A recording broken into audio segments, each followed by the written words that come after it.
Il nostro territorio è un bellissimo territorio e questo progetto del GAL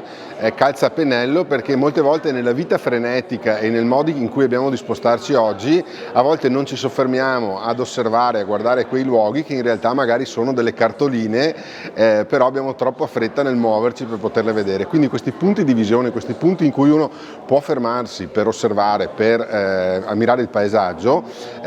sono molto proficui e tra l'altro vedo che sono molto utilizzati anche dai turisti perché è proprio quel momento in cui uno si ferma e può fermarsi ad osservare intanto quello che è il cammino, che magari per noi, per molti anche dei residenti non è ancora conosciuto, ma soprattutto per i turisti magari non lo conoscono così bene, quindi hanno dei punti in cui possono fermarsi, possono